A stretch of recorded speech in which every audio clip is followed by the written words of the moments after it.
Audiolibros de Abundancia presenta Nathaniel Branden, Los 6 pilares de la autoestima, segunda parte, capítulos 11 y 12. Gracias por escuchar este audiolibro. Espero que lo disfrutes mucho y te sea de gran utilidad. Para más audiolibros visita el canal de YouTube, Audiolibros de Abundancia. Suscríbete para más contenido actualizado. Si quieres expresar algo, por favor deja un comentario. Si te gustó, por favor dale un like. Gracias. Antes de seguir, recomiendo tener lugar para anotar o grabar, ya que en ciertas partes se requiere hacer ciertos ejercicios. Capítulo 11. El sexto pilar de la autoestima. La práctica de la integridad personal. A medida que maduramos y desarrollamos nuestros propios valores y normas, o los absorbemos de otras personas, la cuestión de la integridad personal asume una importancia cada vez mayor en nuestra valoración de nosotros mismos. La integridad consiste en la integración de ideales, convicciones, normas y creencias, por una parte, y la conducta, por otra. Cuando nuestra conducta es congruente con nuestros valores declarados y concuerdan los ideales y la práctica, tenemos integridad. Antes de que pueda siquiera plantearse la cuestión de la integridad, necesitamos principios de conducta. Convicciones morales sobre lo apropiado y lo no apropiado, juicios sobre las acciones correctas e incorrectas. Si no tenemos aún normas, estamos en un nivel de desarrollo demasiado bajo, incluso para ser acusados de hipocresía.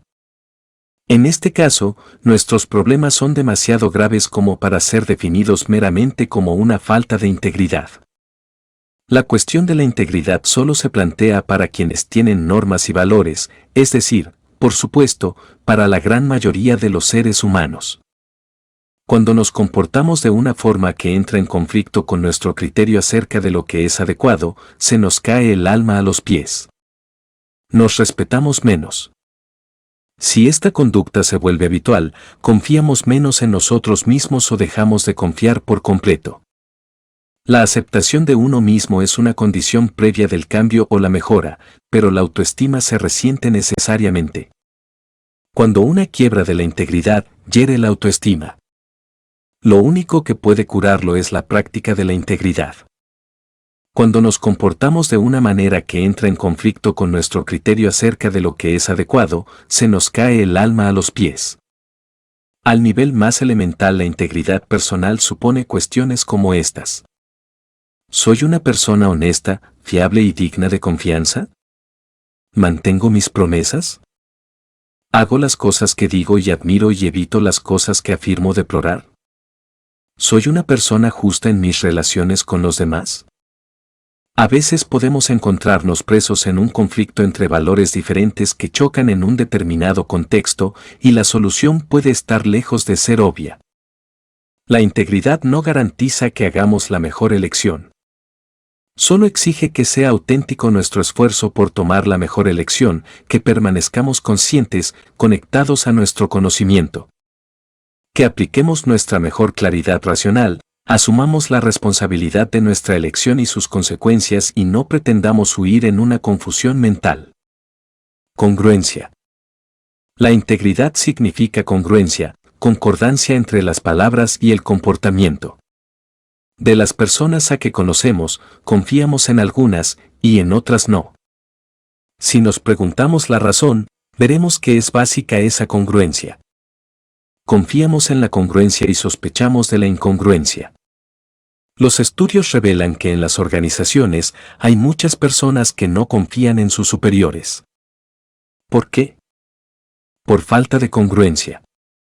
Por hermosas declaraciones de intenciones que no se cumplen en la práctica. Por la doctrina del respeto al individuo que no se aplica en realidad. Por los eslóganes sobre el servicio al cliente en las paredes que no se corresponden con la realidad del trabajo cotidiano. Por los sermones sobre honestidad traicionados mediante las trampas. Por las promesas de equidad traicionadas por el favoritismo. Sin embargo, en la mayoría de las organizaciones hay hombres y mujeres en quienes los demás confían. ¿Por qué? Porque mantienen su palabra. Porque cumplen sus compromisos. Porque no se limitan a prometer que defienden a su gente, lo hacen. Porque no predican la equidad, la practican. Porque no se limitan a aconsejar honestidad e integridad, que la viven. En una ocasión presenté a un grupo de ejecutivos esta oración. Si yo deseo que los demás me perciban como alguien digno de confianza. Estas fueron algunas de las terminaciones típicas. Yo debo mantener mi palabra. Yo debo ser ecuánime en mis relaciones con todos. Yo debo cumplir lo que digo. Yo debo atenerme a mis compromisos. Yo debo proteger a mis personas aún en contra de mis superiores. Yo debo ser congruente. Para cualquier ejecutivo que desee ser percibido como una persona fiable, no es ningún misterio que necesita hacer. Hay padres en quienes sus hijos confían y hay padres en quienes no confían. ¿Por qué? El principio es el mismo que el anterior, congruencia. Los niños pueden no ser capaces de expresar lo que saben, pero lo saben. Cuando traicionamos nuestras normas. Para comprender por qué son perjudiciales para la autoestima los fallos de la integridad, pensemos en lo que supone un fallo de la integridad. Si yo obro en contradicción con un valor moral que acepta otra persona distinta a mí, puedo estar o no equivocado, pero no se me puede culpar de haber traicionado mis convicciones. Sin embargo, si obro en contra de lo que yo considero correcto, si mis actos chocan con mis valores afirmados, entonces obro en contra de mi criterio, me traiciono a mí mismo. Por su misma naturaleza, la hipocresía se invalida a sí misma. Es un rechazo de la mente por sí misma. Una falta de integridad me socava y contamina mi sentido de la identidad. Me causa un daño mayor del que me puede causar cualquier censura exterior o rechazo. Si yo doy sermones a mis hijos sobre la honestidad, pero miento a mis amigos y vecinos. Si me siento indignado cuando la gente no cumple sus compromisos conmigo, pero yo incumplo mis compromisos con los demás. Si predico estar preocupado por la calidad, pero vendo indiferentemente mercancías defectuosas a mis clientes. Si me deshago de bonos cuyo valor sé que va a bajar, con un cliente que confía en mi palabra. Si pretendo tener en cuenta las ideas de mis empleados, pero ya me he formado un criterio. Si utilizo a una colega del despacho y me apropio de sus logros. Si pido una retroalimentación sincera y penalizo al empleado que está en desacuerdo conmigo. Si pido sacrificios en el sueldo a los demás en razón de que corren tiempos difíciles y yo me procuro una gigantesca gratificación. Puedo rehuir a mi hipocresía y usar racionalizaciones, pero el hecho es que cometo una agresión a mi respeto de mí mismo que no se sana con racionalizaciones. Si estoy en una posición única para aumentar mi autoestima, también estoy en una posición única para reducirla. Uno de los grandes autoengaños consiste en decirse a sí mismo. Solo yo lo sé. Solo yo sé que soy un mentiroso. Solo yo sé que me comporto de forma poco ética con las personas que confían en mí. Solo yo sé que no tengo intención de cumplir mi promesa. Esto implica que mi juicio no es importante y que lo único que cuenta es el juicio de los demás. Pero cuando se trata de cuestiones relativas a la autoestima, tengo más que temer de mi propio juicio que del juicio de nadie. En el tribunal interior de mi mente, mi juicio es el único que cuenta. Mi ego, el yo que ocupa el centro de mi conciencia, es el juez del que no hay escapatoria. Puedo evitar a las personas que han conocido la humillante verdad acerca de mí. Pero no puedo evitarme a mí mismo. La mayoría de las cuestiones relativas a la integridad que afrontamos no son grandes cuestiones sino cuestiones menores. Pero el peso acumulado de nuestras elecciones tiene una incidencia en nuestro sentido de la identidad. Los impostores de este tipo, que viven gracias a un engaño en la mente de otra persona, que consideran más importante que su propio conocimiento de la verdad, no gozan de una buena autoestima. Yo dirijo grupos de autoestima estable durante la semana para personas que han venido juntas a mí para un fin concreto, para aumentar su sentido de la eficacia personal y del respeto a sí mismas. Y una tarde presenté al grupo este tronco de oración. Si aporto más de integridad a mi vida. Tras hacer la rueda de respuestas, estas son las terminaciones que se ofrecieron. Si yo aporto más de integridad a mi vida, yo diría a los demás cuando hacen cosas que me molestan. Yo no maquillaría mi cuenta de gastos. Yo diría a mi marido cuánto me cuestan realmente mis vestidos. Yo diría a mis padres que no creo en Dios. Yo reconocería cuando flirteo con alguien. Yo no sería tan conciliador con las personas que detesto. Yo no me reiría ante los chistes que considero estúpidos y vulgares. Yo me esforzaría más en mi trabajo. Yo ayudaría más a mi mujer en las tareas domésticas, tal como le prometí. Yo diría a los clientes la verdad sobre lo que están comprando. Yo no diría simplemente a los demás lo que desean oír. Yo no vendería mi alma con tal de tener éxito. Yo diría no cuando quiero decir no. Yo reconocería mi responsabilidad hacia las personas a las que he hecho daño. Yo me enmendaría. Yo mantendría mis promesas. Yo no pretendería un acuerdo. Yo no negaría cuando estoy enfadado. Yo me esforzaría más por ser justo y no perdería los papeles. Yo reconocería cuando los demás me ayudan. Yo no reconocería a mis hijos cuando sé que estoy equivocado. Yo no me llevaría cosas del despacho a casa. La espontaneidad y velocidad de las respuestas de estas personas señalan que estas cuestiones no están muy alejadas de la superficie de la conciencia, aunque hay una comprensible motivación por rehuirlas. Una de las razones por las que considero tan útil la labor de completar frases es su poder de evitar la mayoría de los bloqueos y evitaciones. Una tragedia para muchas vidas es que las personas subestiman considerablemente los costes para su autoestima y las consecuencias de la hipocresía y de la falta de honestidad. Se imaginan que en el peor de los casos todo lo que producen es cierto malestar. Pero lo que se mancha es el propio espíritu. Hacer frente a los sentimientos de culpa. La esencia de la culpa, tanto si es mayor como menor, es el autorreproche moral. Yo hice algo mal cuando podía haber hecho otra cosa. La culpa siempre implica la elección y la responsabilidad, tanto si somos conscientes de ella como si no. Por esta razón es esencial que tengamos claro lo que está o no en nuestras manos, lo que es y lo que no es una quiebra de la integridad. En caso contrario corremos el riesgo de aceptar la culpa de forma inadecuada.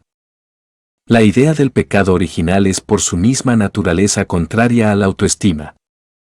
Por ejemplo, supongamos que alguien a quien queremos, un marido, una esposa, un hijo, muere en un accidente. Aun cuando sepamos que este pensamiento es irracional, podemos decirnos a nosotros mismos: tuve que haberlo evitado de algún modo. Quizás este sentimiento de culpa se alimenta en parte por nuestro lamento de las acciones adoptadas o no cuando la persona aún vivía. En el caso de la muerte que parece carecer de sentido, como cuando una persona es atropellada por un conductor imprudente, o fallece durante una intervención quirúrgica menor. El superviviente puede sentir una sensación insoportable de estar fuera de control, de estar a merced de un suceso que carece de significación racional. Entonces la autoinculpación o los reproches a uno mismo pueden paliar la angustia, pueden disminuir la sensación de impotencia. El superviviente siente algo así: con solo que hubiese hecho esto y lo otro de forma diferente, no habría ocurrido este terrible accidente.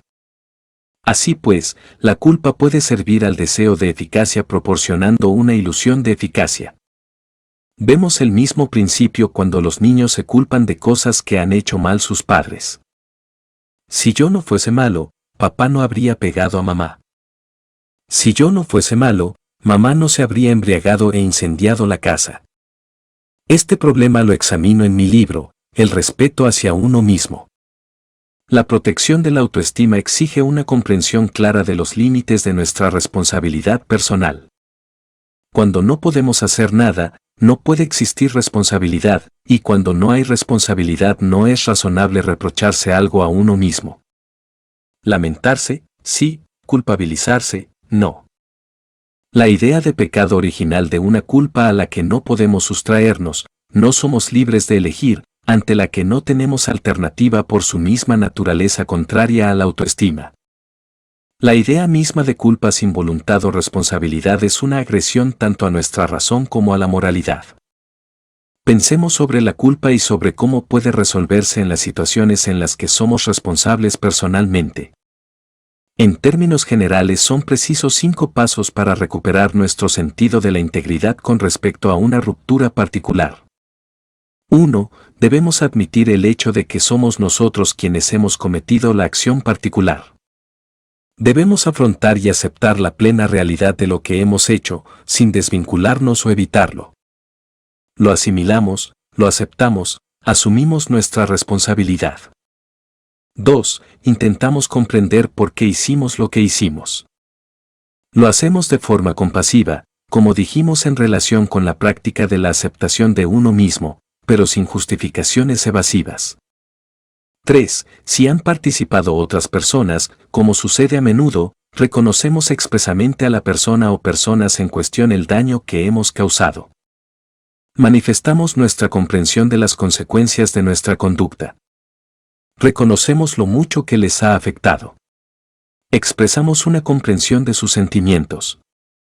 4. Emprendemos todas las acciones posibles que puedan enmendar o minimizar el daño que hemos causado. 5. Nos comprometemos firmemente a comportarnos de manera diferente en el futuro. Si no damos todos estos pasos, podemos seguir sintiéndonos culpables por la conducta indebida. Aun cuando haya tenido lugar hace años, aun cuando nuestro psicoterapeuta puede habernos dicho que todos cometemos errores, e incluso aunque la persona afectada pueda habernos perdonado. Puede no bastar nada de eso, la autoestima sigue sin encontrar satisfacción. En ocasiones intentamos enmendarnos sin reconocer o afrontar lo que hemos hecho. O decimos lo siento. O nos esforzamos por ser amables con la persona a la que hemos afectado sin afrontar nunca expresamente la mala acción. O ignoramos el hecho de que haya acciones específicas con las que podríamos paliar el daño que hemos causado. Por supuesto, en ocasiones no hay manera de deshacer el daño y debemos aceptar y reconciliarnos con ello, no podemos hacer más de lo posible. Pero si no hacemos lo posible y adecuado, la culpa nos domina. Cuando el sentimiento de culpa es consecuencia de un fracaso de la integridad, solo un acto de integridad puede enderezar esa quiebra. ¿Qué sucede si nuestros valores son irracionales? Si bien es bastante fácil reconocer a nivel del sentido común la relación entre autoestima e integridad, no siempre es simple vivir de acuerdo con nuestras normas. ¿Qué sucede si nuestras normas son irracionales o están equivocadas? Podemos aceptar o absorber un código de valores que vaya en contra de nuestra naturaleza y necesidades. Por ejemplo, determinadas enseñanzas religiosas condenan, de forma implícita o explícita, la sexualidad, el placer, el cuerpo, la ambición, el éxito material. Condenan, para todos los fines prácticos, el disfrute de la vida en la tierra. Si adoctrinamos a los niños con estas enseñanzas, ¿qué puede significar en su vida la práctica de la integridad? Desde ese punto de vista, lo que los mantiene vivos pueden ser algunos elementos de hipocresía. Tan pronto percibimos que el seguir nuestras normas parece llevarnos a la autodestrucción, ha llegado el momento de poner en cuestión nuestras normas. Tan pronto percibimos que el seguir nuestras normas parece llevarnos a la autodestrucción, ha llegado el momento de poner en cuestión nuestras normas en vez de simplemente limitarnos a vivir sin integridad. Debemos hacer acopio del valor para desafiar algunos de nuestros supuestos más profundos acerca de lo que se nos ha enseñado en relación al bien.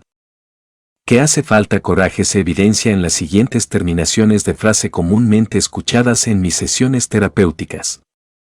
Cualquier psicoterapeuta que experimente con estos troncos de oración puede descubrir por sí mismo lo típicas que son estas terminaciones. La sola idea de ir contra los valores de mis padres me aterroriza. Me siento perdido. Me percibo a mí mismo como un perdido. Dejo de sentirme unido a mi familia. Me siento solo. Tendría que pensar por mí mismo. Tendría que confiar en mi mente. ¿Qué haría entonces? Perdería el cariño de mis padres. Tendría que crecer. Si tuviese que pensar por mí mismo los valores según los cuales quiero vivir. Mi madre tendría un ataque al corazón. Me liberaría. Tendría que decir a mis padres que creo que están equivocados acerca de un montón de cosas. ¿Es esto lo que hacen los adultos? Necesitaría un enorme templo. ¿No sería arrogante? Tendría que valerme por mí. Ya no podría ser el pequeño o la pequeña de mamá o papá. Como ejemplos de la confusión y conflicto que puede significar la práctica de la integridad en la vida cotidiana puedo citar los siguientes. Las mujeres que se atormentan con los dilemas morales planteados por la prohibición de los medios de control de natalidad y del aborto por la Iglesia Católica. Los funcionarios que, perplejos por la magnitud de la corrupción burocrática entre sus colegas y superiores, se ven inmersos en un conflicto entre su sentido patriótico y de bueno ciudadano por un lado y las exigencias de la conciencia individual por otro. Los hombres de negocios con esfuerzo y ambición a los que al comienzo de su carrera se les ha animado a ser productivos y activos, pero que, cuando finalmente cometieron el pecado de triunfar, se enfrentaron a la desorientadora alegoría bíblica de que es más fácil que un camello entre por el ojo de una aguja que un hombre rico entre en el reino de los cielos. Las esposas que sienten que la concepción tradicional de la mujer como sierva del hombre conlleva una moralidad de autoaniquilación. Los jóvenes que se enfrentan al dilema de hacer el servicio militar o escapar de él. Las antiguas monjas y sacerdotes desencantados por las instituciones religiosas a las que se habían comprometido. Y que se esfuerzan por definir sus valores fuera del contexto de una tradición que ya no pueden aceptar. Los rabinos o antiguos rabinos con este mismo problema. Los jóvenes que se rebelan contra los valores de sus padres y no conocen otros valores alternativos. En todos estos conflictos vemos lo esenciales que son otras prácticas, como la de vivir de manera consciente y responsable para con uno mismo, para la integridad. No podemos practicar la integridad en un vacío intelectual. Para resolver cualesquiera de los conflictos citados, o muchos otros como ellos, tendríamos que reformular nuestros valores, compromisos y prioridades más profundos, o quizá pensar sobre ellos por vez primera. Y estar dispuestos, si es preciso, a desafiar a todas las figuras de autoridad. Uno de los aspectos más positivos del movimiento feminista es su insistencia en que las mujeres deben pensar por sí mismas quiénes son y lo que quieren. Pero los hombres tienen que aprender tanto como las mujeres este tipo de reflexión independiente. Un ámbito en el que vivir de manera consciente y la integridad se intersectan claramente es en la necesidad de reflexionar sobre los valores que se nos han enseñado. Sobre los supuestos comunes de nuestra familia o cultura, sobre los papeles que se nos ha asignado e interrogarnos si encajan en nuestras percepciones y conceptos, o bien, si chocan con lo que hay de más profundo y mejor en nosotros, con lo que en ocasiones se denomina nuestra verdadera naturaleza. Uno de los aspectos más positivos del movimiento feminista es su insistencia en que las mujeres deben pensar por sí mismas quiénes son y lo que quieren. No lo que otro quiere que deseen. Pero los hombres tienen que aprender tanto como las mujeres este tipo de reflexión independiente. Una de las penas que comporta el vivir de forma inconsciente es la de tener que soportar una vida no recompensante. Al servicio de metas que nos idiotizan y nunca son examinadas o elegidas conscientemente por las personas afectadas. Cuanto más alto sea el nivel de conciencia a que actuamos, más seguros estaremos de una elección explícita y más naturalmente enriqueceremos nuestra integridad. Gracias por escuchar este audiolibro. Espero que lo disfrutes mucho y te sea de gran utilidad. Para más audiolibros visita el canal de YouTube, Audiolibros de Abundancia. Suscríbete para más contenido actualizado. Si quieres expresar algo, por favor deja un comentario. Si te gustó, por favor dale un like. Gracias. Acerca del principio de ser felices a nuestro modo. Examinando la complejidad de la toma de decisiones morales en una conferencia, se me preguntó en una ocasión qué pensaba del consejo de Joseph Campbell de ser felices a nuestro modo. ¿Creía yo que era éticamente adecuado? Yo respondí que si bien me gustaba la que creía la intención básica de Campbell, su afirmación podía ser peligrosa si se separaba de un contexto racional. Sugerí entonces esta modificación, si se me obligase a condensar en una sola frase mis ideas acerca de la moralidad. Vive conscientemente, asume la responsabilidad de tus elecciones y acciones, respeta los derechos de los demás y sé feliz a tu modo. Añadí que como máxima moral me gustaba mucho el proverbio español de, tomad lo que queráis, dijo Dios, y pagadlo. Pero por supuesto las decisiones morales complejas no pueden tomarse simplemente sobre la base de máximas como estas, por útiles que puedan ser en ocasiones. Una vida moral exige una reflexión seria. Ejemplos. Philip es amigo íntimo de un actor famoso. Es su confidente. Escucha atentamente cuando su amigo le llama, a veces a medianoche, para hablarle durante horas acerca de sus problemas personales y profesionales. Los sentimientos de valía personal de Philip se crecen con las revelaciones íntimas que le hace este hombre famoso. Cuando está con sus otros amigos, no puede resistirse a señalar de vez en cuando lo íntima que es su relación. Conozco a millones de mujeres que le adoran, pero os sorprendería conocer lo inseguro que es. Siempre está preguntando, ¿soy yo lo que desean, o es mi fama? Tiene una terrible sensación de ser un impostor. ¿No es triste? Es una persona maravillosa. A veces, esto es confidencial por supuesto, tiene problemas para mantener la erección. Philip insiste en que quiere a su amigo y en que le es absolutamente fiel. ¿Qué se está diciendo a sí mismo, a las 3 de la madrugada, con sus docenas de traiciones, motivadas por su deseo de estatus a los ojos de sus demás amigos? ¿Se da cuenta de que cada traición disminuye en vez de elevar su autoestima? ¿Ha establecido esta vinculación? Otro ejemplo. Sally es miembro de un club de libros a cuyas reuniones mensuales asiste con entusiasmo. Estas reuniones dan apoyo a su deseo de sentirse culta. La presidenta es una persona carismática y muy culta a quien todos admiran.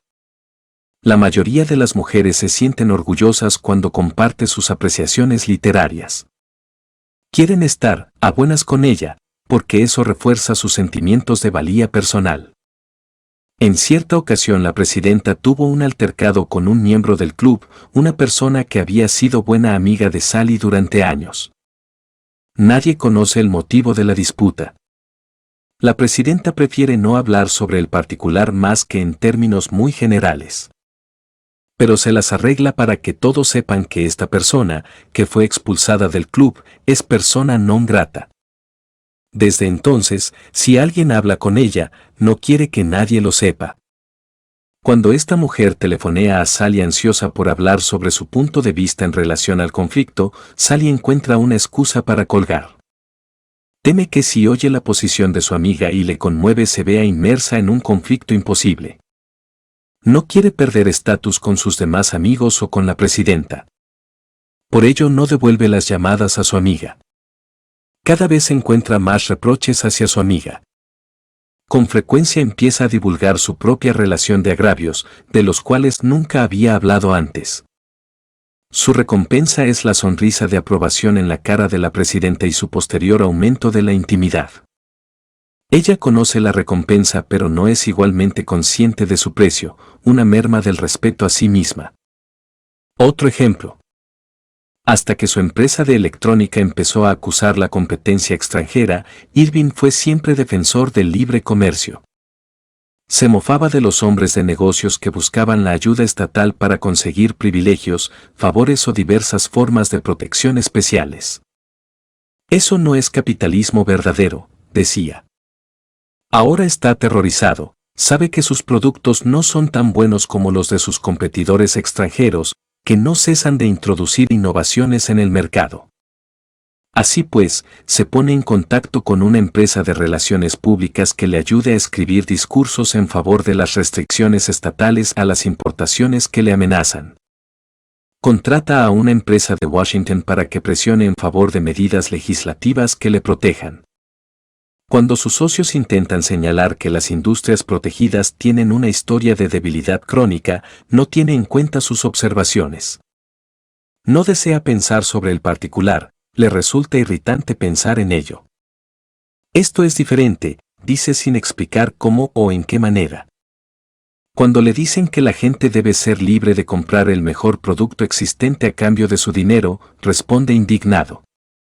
El capitalismo debe atemperarse por el interés hacia el bien común.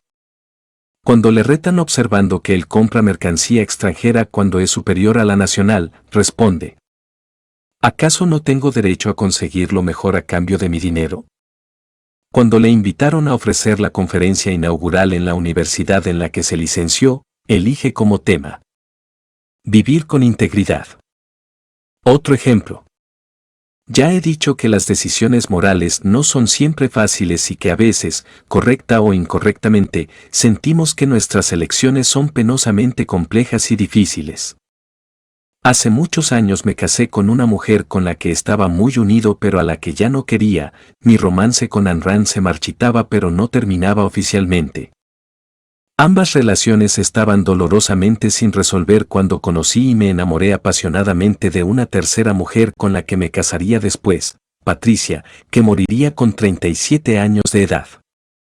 Durante mucho tiempo mi mente estuvo en un caos de lealtades en conflicto y yo manejé las cosas muy mal.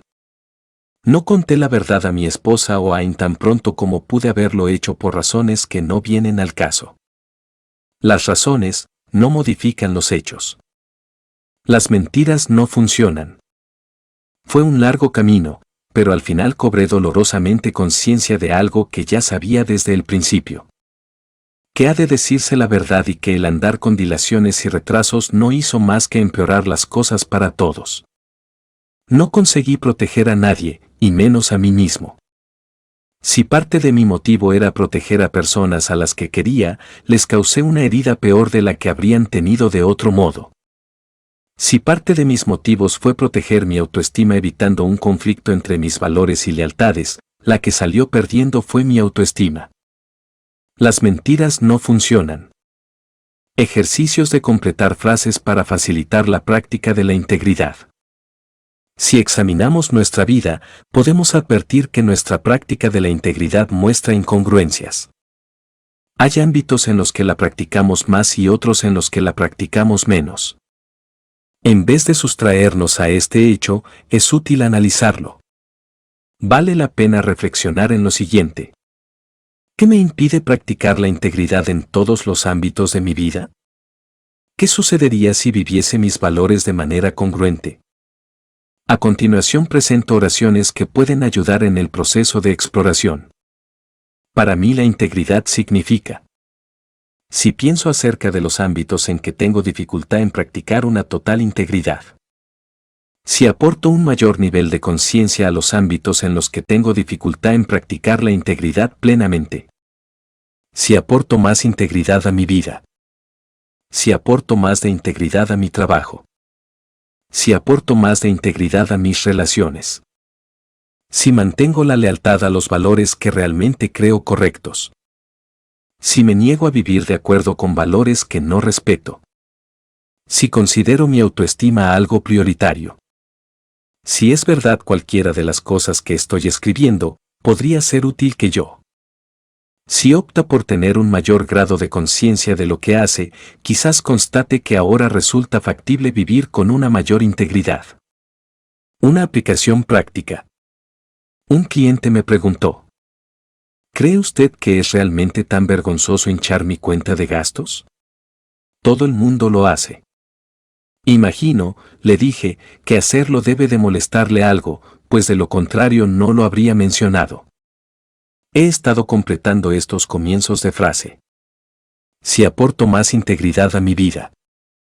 Y el otro día, cuando empecé a rellenar mi hoja de gastos con partidas ficticias, no me sentí cómodo, me sentí mal. Mentir le hizo sentirse mal, le dije. Sí, por eso la rellené correctamente y entonces, más tarde, me pregunté si no era un tonto. Lo que se preguntó es ¿por qué preocuparme de mi integridad si los demás no se preocupan de ella? No, si hubiese pensado de ese modo, habría. Interrumpió la frase y se quedó mirando al vacío en actitud pensativa. ¿Qué? Lo que usted acaba de decir es realmente el fondo de la cuestión, ¿no? Y si así es, la pregunta que se impone de forma natural es: ¿acaso estoy sondeando qué es lo que considero una conducta aceptable? Pero yo creo que mentir acerca de mis gastos es incorrecto, dijo con actitud perpleja. Entonces, ¿cuál es el problema? Cuando hago algo que considero malo, me hace sentir mal, ya sabe. Me gustaría saber qué criterio va a seguir en el futuro. Cuando soy honrado me siento más limpio. Lo que quiere usted decir es que, desde la perspectiva de la autoestima, ¿la honradez es la mejor política? Eso parece. Creo que esa es una observación muy importante. Mantener su integridad en un mundo corrupto. En un mundo en el que nosotros y los demás nos consideran responsables de nuestros actos. La práctica de la integridad es relativamente más fácil que en un mundo en el que no existe el principio de responsabilidad personal. Una cultura de la responsabilidad tiende a prestar apoyo a nuestras aspiraciones morales. El desafío a que se enfrenta la gente en la actualidad, un reto nada fácil, consiste en mantener altas normas personales aún sintiendo que se vive en un estercolero moral. Si viviésemos en una sociedad en la que los socios, los directivos de empresa, las figuras políticas, los líderes religiosos y otros personajes públicos se atuviesen a altas normas morales. A una persona normal le resultaría relativamente más fácil comportarse de manera íntegra que en una sociedad en la que prevalecen la corrupción, el cinismo y la amoralidad. En una sociedad así, lo más probable es que las personas piensen que la búsqueda de la integridad personal es un empeño fútil e irreal a menos que sean individuos extraordinariamente independientes y autónomos. El desafío a que se enfrenta la gente en la actualidad, un reto nada fácil, consiste en mantener altas normas personales aún sintiendo que se vive en un mierdero moral. Este sentimiento se explica por la forma de comportarse de las figuras públicas, por el horror que suscitan los acontecimientos del mundo. Y por muchas de nuestras actividades llamadas artísticas y de entretenimiento, una gran parte de las cuales exaltan la depravación, la crueldad y la violencia gratuita.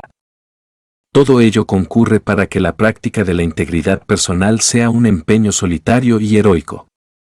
Si la integridad es una fuente de la autoestima, también lo es y hoy más que nunca, una expresión de la autoestima. El principio de causalidad recíproca. En realidad, esto nos lleva a una cuestión importante. Con respecto a los 6 pilares, podría preguntarse: para ponerlos en práctica, ¿no es necesario poseer ya autoestima? ¿Cómo pueden servir entonces de fundamento de la autoestima? Para responder a esta pregunta tengo que introducir el que yo llamo principio de la causalidad recíproca. Este principio dice que las conductas que generan una buena autoestima son también expresión de una buena autoestima. El vivir de manera consciente es a la vez causa y efecto de la eficacia de uno mismo y del respeto de sí mismo. Y también lo son la aceptación de sí mismo, la responsabilidad de uno mismo y todas las demás prácticas que describo. Cuanto más vivo de manera consciente, más confío en mi mente y respeto mi valía, y si confío en mi mente y respeto mi valía, resulta natural vivir de manera consciente. Cuanto más vivo con integridad, más gozo de una buena autoestima, y si gozo de una buena autoestima, resulta natural vivir con integridad. Otro aspecto que vale la pena mencionar de la dinámica de este proceso es que, con el tiempo, la práctica de estas virtudes tiende a generar la sensación de que son necesarias. Si habitualmente obro con un alto nivel de conciencia, la falta de claridad y la sensación de ofuscamiento me harán sentir incómodo, habitualmente sentiré un deseo de despejar la oscuridad. Si he dejado pasar a un segundo plano la responsabilidad de mí mismo, me resultarán onerosas la pasividad y la dependencia. Sentiré entonces una presión interior para reafirmar el control de mi vida, algo solo posible con la autonomía. Si he mantenido una congruencia en mi integridad, sentiré que la falta de honestidad por mi parte me resulta molesta. Y sentiré la necesidad de eliminar la disonancia y recuperar una sensación interior de limpieza moral. Tan pronto comprendemos las prácticas que he descrito, tenemos la potestad, al menos en cierta medida, de elegirlas. La potestad de elegirlas es la potestad de elevar el nivel de nuestra autoestima, sea cual sea nuestro nivel de partida y por muy difícil que pueda ser el proyecto en las primeras etapas. Puede ser de utilidad una analogía con el ejercicio físico. Si estamos en baja forma física, el ejercicio nos suele resultar difícil. A medida que mejora nuestra forma, el ejercicio se vuelve más fácil y agradable. Empezamos donde estamos y a partir de ahí acumulamos nuestra fuerza. El elevar la autoestima sigue el mismo principio. Estas prácticas son ideales pensados para servirnos de orientación. Ello quiere decir, y esto es algo que no sabríamos recalcar en exceso, que no tienen que cumplirse perfectamente en todo momento para que ejerzan una influencia beneficiosa sobre nuestra vida. Los pequeños progresos son importantes. Cuando reflexiones sobre esta lista de prácticas de la autoestima, el lector puede sentirse sorprendido al constatar que se parecen mucho a un código moral o a una parte de un código. Esto es verdad. Las virtudes que nos exige la autoestima son también las que nos pide la vida. La práctica de la integridad personal es el sexto pilar de la autoestima. Gracias por escuchar este audiolibro. Espero que lo estés disfrutando mucho y te sea de gran utilidad.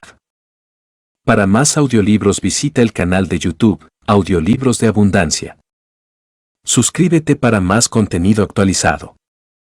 Si quieres expresar algo, por favor deja un comentario. Si te gustó, por favor dale un like. Gracias.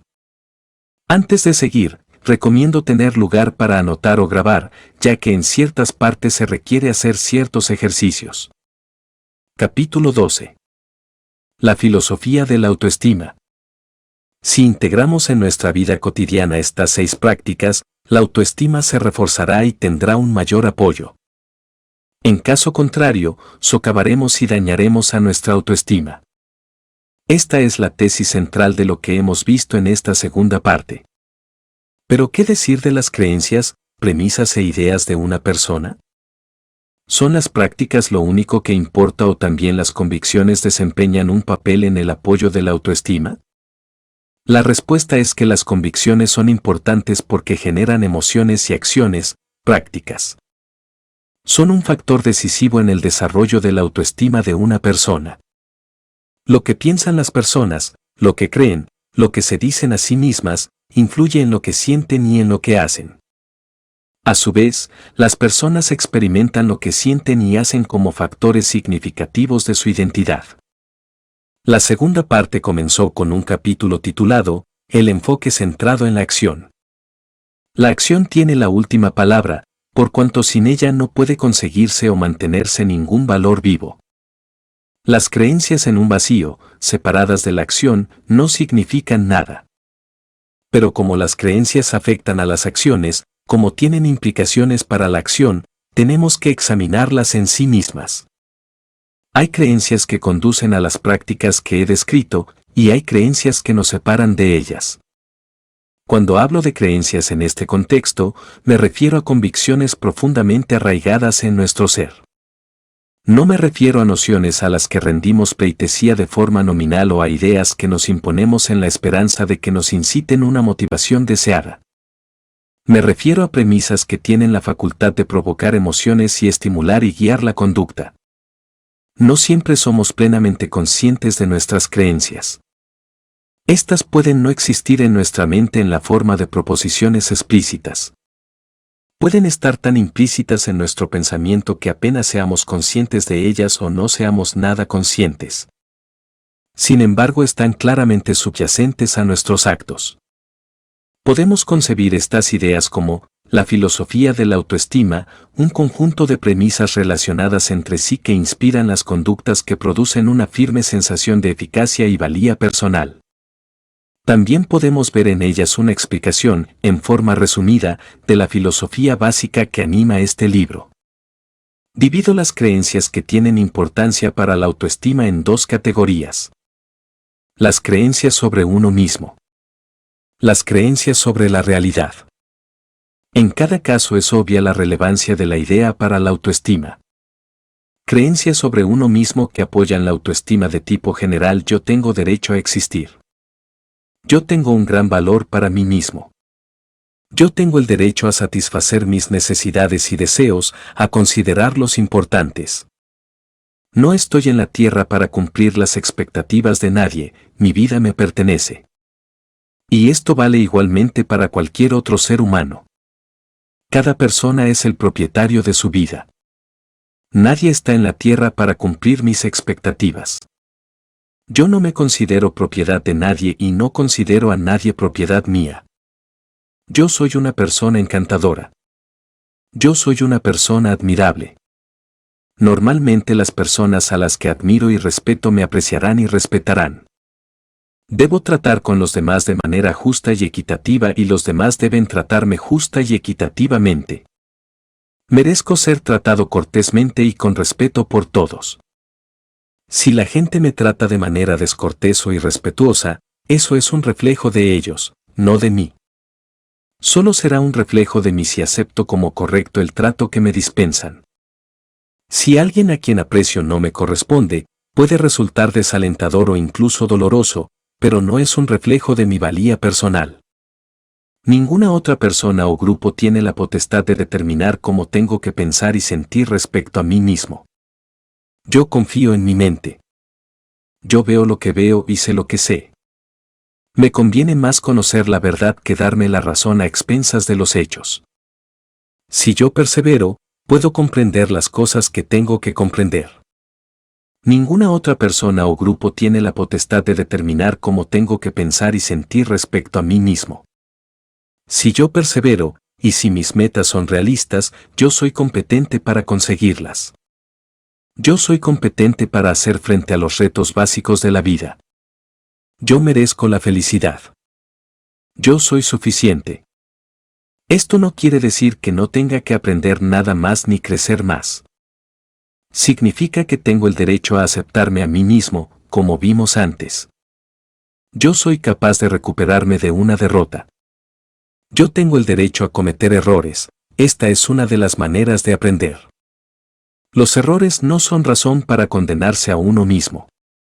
Yo no sacrifico mi criterio, ni pretendo que mis convicciones son diferentes de lo que son para conseguir popularidad o aprobación. No es lo que ellos piensan, es lo que yo sé. Lo que yo sé es más importante para mí que una errónea creencia en la mente de otra persona. Nadie tiene el derecho a imponerme ideas y valores que no acepto, igual que yo no tengo derecho a imponer a los demás mis ideas y valores. Si mis metas son racionales, merezco conseguir lo que intento. La felicidad y el éxito son condiciones naturales para mí, igual que la salud, y no aberraciones temporales del orden real de las cosas, al igual que la enfermedad, el desastre es la aberración. El desarrollo de uno mismo y la satisfacción de uno mismo son metas morales adecuadas. Mi felicidad y mi autorrealización son propósitos nobles. Vivir de manera consciente. Cuanto más consciente soy de lo que atañe a mis intereses, valores, necesidades y metas, mejor me irán las cosas. Es agradable ejercitar mi mente. Me conviene más corregir mis errores que pretender que no existen. Me conviene más mantener mis valores consciente que inconscientemente y examinarlos, en vez de mantenerlos acríticamente como axiomas incuestionables. Tengo que estar atento a las tentaciones para evitar hechos desagradables. Tengo que hacer frente a mis impulsos de evitación y no ser gobernado por ellos. Si yo comprendo el contexto más amplio en el que vivo y actúo, seré más eficaz. Vale la pena que intente comprender mi entorno y el mundo general que me rodea. Para ser eficaz tengo que ampliar mi conocimiento. El aprendizaje tiene que ser una forma de vida. Cuanto más me conozco y comprendo, mejor será la vida que puedo crear. El autoexamen es un imperativo de una existencia consumada. Aceptación de sí mismo. Al nivel más fundamental yo estoy a mi favor. Yo me acepto a mí mismo al nivel más fundamental. Yo acepto la realidad de mis pensamientos, aun cuando no pueda aceptarlos y no decidiría obrar según ellos. Yo no los niego ni desautorizo. Yo puedo aceptar mis sentimientos y emociones sin que necesariamente me gusten, sin aprobarlos o ser controlado por ellos. Yo no los niego ni desautorizo. Yo puedo aceptar que he hecho lo que he hecho, aun cuando lo lamente o condene. Yo no niego o desautorizo mi conducta. Yo acepto que lo que pienso, siento o hago es una expresión de mí mismo, al menos en el momento en que sucede. Yo no estoy limitado por pensamientos, sentimientos o acciones que no puedo sancionar, pero tampoco me sustraigo a su realidad o pretendo que no son míos. Yo acepto la realidad de mis problemas, pero no me defino por ellos. Mis problemas no son mi esencia. Mi temor, dolor, confusión o mis errores no están en el núcleo de mi ser. Al nivel más fundamental yo estoy a mi favor. Responsabilidad de uno mismo. Yo soy responsable de mi existencia. Yo soy responsable de la satisfacción de mis deseos. Yo soy responsable de mis elecciones y acciones. Yo soy responsable del nivel de conciencia que aporto a mi trabajo y a otras actividades. Yo soy responsable del nivel de conciencia que aporto a mis relaciones. Yo soy responsable de mi conducta con los demás colaboradores, socios, clientes, cónyuge, hijos y amigos. Yo soy responsable de cómo jerarquizo mi tiempo. Yo soy responsable de la calidad de mis comunicaciones. Yo soy responsable de mi felicidad personal. Yo soy responsable de elegir o aceptar los valores de acuerdo con los cuales vivo. Yo soy responsable de elevar mi autoestima, nadie puede darme autoestima. En definitiva, acepto mi soledad. Es decir, acepto que nadie va a venir para enderezar mi vida, o para salvarme, para salvar mi niñez, o para salvarme de las consecuencias de mis elecciones y acciones. En determinadas cuestiones algunas personas me pueden ayudar, pero nadie puede asumir la responsabilidad primaria de mi existencia. Al igual que nadie puede respirar por mí, nadie puede asumir ninguna de mis restantes funciones vitales básicas, como la de ganar la experiencia de la eficacia personal y del respeto a mí mismo. La necesidad de ser responsable de uno mismo es natural, no la considero una tragedia. Autoafirmación. En general, es adecuado que exprese mis pensamientos, convicciones y sentimientos, a menos que me encuentre en un contexto en el que estimo que no es objetivamente deseable hacerlo. Yo tengo el derecho a expresarme por mí mismo de forma adecuada en los contextos adecuados. Yo tengo el derecho a defender mis convicciones. Yo tengo el derecho a considerar importantes mis valores y sentimientos. El percibir y conocer quién soy yo redunda en beneficio de los demás. Vivir con propósito. Solo yo puedo elegir las metas y propósitos para los cuales vivo. Nadie puede diseñar mi vida. Si quiero triunfar, tengo que aprender a conseguir mis metas y propósitos. Tengo que elaborar y luego aplicar un plan de acción. Si quiero triunfar, tengo que prestar atención al resultado de mis actos. Yo fomento mis intereses con un alto nivel de comprobación en la realidad, es decir, buscando la información y retroalimentación relacionada con mis creencias, acciones y propósitos. Yo debo practicar la autodisciplina no como un sacrificio, sino como una condición previa natural de ser capaz de conseguir mis deseos. Integridad personal. Yo debo hacer lo que predico. Yo debo mantener mis promesas. Yo debo cumplir mis compromisos. Yo debo tratar a los demás de forma equitativa, justa, benévola y compasiva. Yo debo perseguir la congruencia moral. Mi autoestima es más valiosa que cualesquiera recompensas a corto plazo derivadas de traicionarla. Yo debo esforzarme por hacer que mi vida sea un reflejo de mi visión interior del bien. Mi autoestima es más valiosa que cualesquiera recompensas a corto plazo derivadas de traicionarla. Creencias acerca de la realidad que apoyan la autoestima. Lo que es, es. Los hechos son los hechos. La ceguera elegida por uno mismo no vuelve real lo irreal ni irreal lo real. El respeto a los hechos reales de la mejor manera que pueda comprenderlos arroja resultados más satisfactorios que desafiar los hechos reales. La supervivencia y el bienestar dependen del ejercicio adecuado de la conciencia. El evitar la responsabilidad de la conciencia no es adaptativo. En principio, la conciencia es fiable, el conocimiento es posible, la realidad es cognoscible. Los valores que fomentan y apoyan la vida y satisfacción de una persona en la tierra son superiores a los valores que la ponen en peligro o la amenazan. Los seres humanos son fines en sí mismos, y no medios para los fines de los demás, y deben ser tratados como tales. Un ser humano individual no pertenece ni a la familia, ni a la comunidad, ni a la iglesia, ni al Estado, ni a la sociedad, ni al mundo. Un ser humano no es propiedad de nadie. Todas las asociaciones humanas adultas deberían ser electivas y voluntarias. No deberíamos sacrificarnos a los demás ni sacrificar los demás a nosotros, deberíamos descartar la idea de sacrificio humano como ideal moral. Las relaciones basadas en el intercambio de valores son superiores a las basadas en el sacrificio de unas personas a otras. Un mundo en el que nos consideramos a nosotros mismos y a los demás responsables de nuestras elecciones y acciones funciona mejor que un mundo en el que negamos esta responsabilidad. La negación de la responsabilidad no sirve para la autoestima de nadie, y menos la de la persona que la niega. Lo moral, entendido racionalmente, es lo práctico. Comentario. Decir respecto a cualquiera de estas ideas. Yo estoy de acuerdo con eso, no indica aún que formen parte del sistema de creencias de quien lo dice.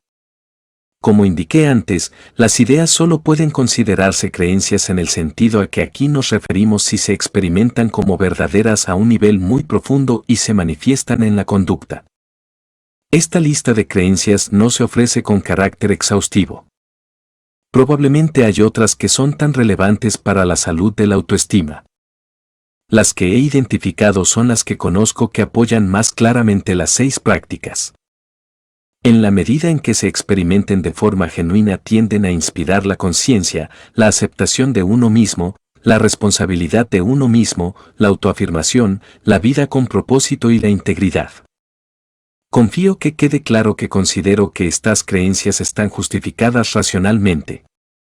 No son meros postulados arbitrarios. Pero como no estoy dispuesto en este contexto a ofrecer una defensa rigurosa de cada una de ellas, simplemente indicaré que son poderosos motivadores del tipo de acciones que apoyan el bienestar psicológico. Consideradas desde la perspectiva de los 6 pilares, tienen claramente una utilidad funcional. Son adaptativas, son la energía de la autoestima. Una norma de valor. Igual que los 6 pilares proporcionan un marco de referencia desde el cual examinar las creencias, proporcionan una norma por la que examinar las prácticas de crianza de los hijos. Las prácticas educativas, las políticas organizativas, los sistemas de valores de las diferentes culturas y las actividades de los psicoterapeutas. En cada uno de estos contextos podemos preguntar lo siguiente. ¿Esta práctica, política, valor o doctrina apoya y fomenta los 6 pilares o nos disuade de ellos y los socava? ¿Es más probable que produzca una mayor autoestima o que vaya en dirección contraria? No quiero decir que la autoestima es el único criterio por el que tengan que juzgarse las cuestiones. Pero si nos proponemos fomentar la autoestima, es adecuado conocer cómo es probable que ésta se vea afectada por las diferentes estrategias y doctrinas. Las prácticas y creencias que hemos examinado se refieren a factores internos que tienen que ver con la autoestima, es decir, existen o se generan desde dentro de la persona. Ahora pasaremos a examinar los factores externos, es decir, los factores que se originan en el entorno. ¿Cuál es el papel y la aportación de los demás? ¿Cuál es el impacto potencial de padres, maestros, directivos, psicoterapeutas y de la cultura en que uno vive? Estas son algunas de las cuestiones que examino en la tercera parte. Fin de Nathaniel Branden, Los 6 pilares de la autoestima, segunda parte, capítulos 1 y 12. Gracias por escuchar este audiolibro. Espero que lo hayas disfrutado mucho y te haya sido de gran utilidad. Para más audiolibros visita el canal de YouTube, Audiolibros de Abundancia. Suscríbete para más contenido actualizado. Si quieres expresar algo, por favor deja un comentario. Si te gustó, por favor dale un like. Gracias.